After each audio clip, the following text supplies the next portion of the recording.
I just finished the Portuguese Tara practice, and I'm reading the same book with the Portuguese group that I'm reading with the English group. And there was a paragraph here in the first chapter that I wanted to read again today, considering the situation that we're going through in the world. So hold on just a second while I find it here.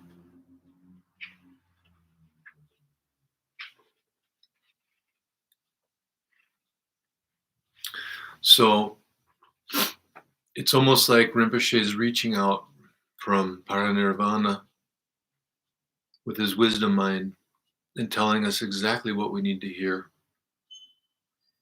during these troubled times. That we're just hopefully winding up a pandemic, and all of a sudden we're in risk of a nuclear or world war. And Rinpoche says, for the spiritual power of peace to touch every person on this earth, it must radiate out from a profound peace within our own mind, across political and religious barriers, and across the barriers of ego and self-righteousness. To this end, we should seek an inner peace so pure and stable that we cannot be moved to anger by violence, or to selfish attachment and fear by those who view or confront us with contempt and hatred. We can achieve such stability only by purifying the mind's poisons: ignorance, anger, attachment, jealousy, and pride. Then we can see clearly that war and suffering are but the outer reflections of the five poisons. The essential difference between true peacemakers and those who wage war of any sort is the presence of extraordinary patience and discipline in the minds of the peacemakers as they work with these pervasive negative emotions. If we truly understand this, we will never allow ourselves to be defeated from within or without.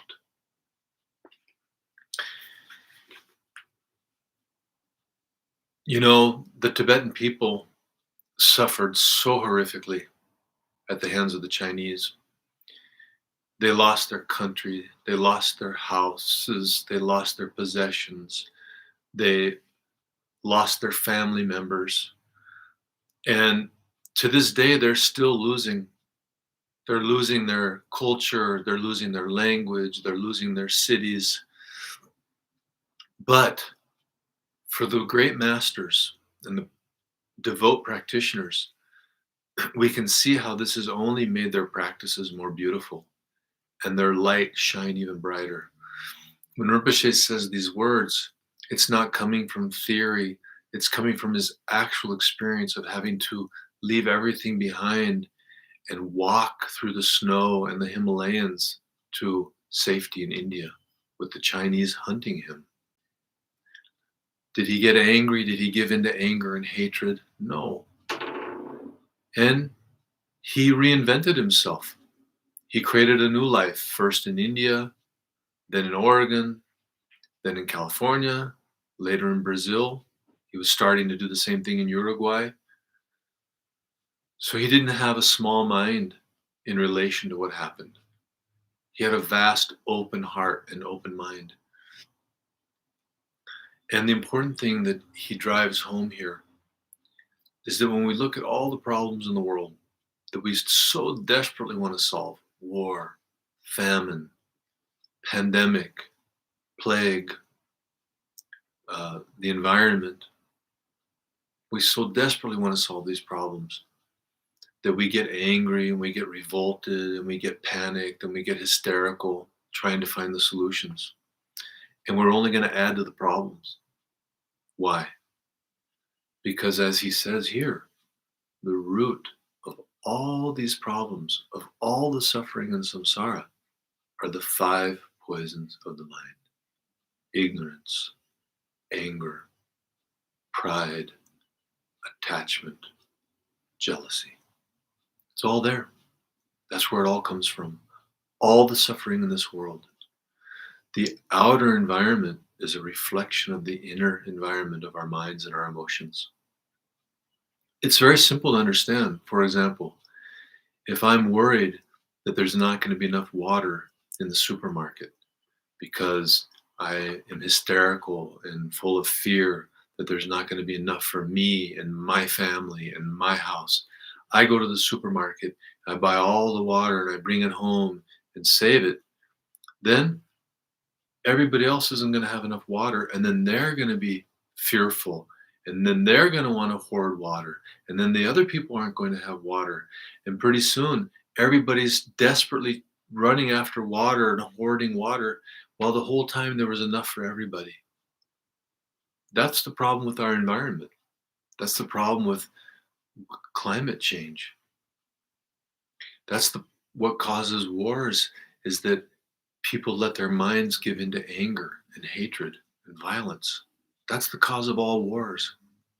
It's not a trigger, it's not a button, it's not the finger, it's not the eyes, it's the mind that's driven by the five poisons, behind the trigger, behind the button, behind the finger, behind the eyes.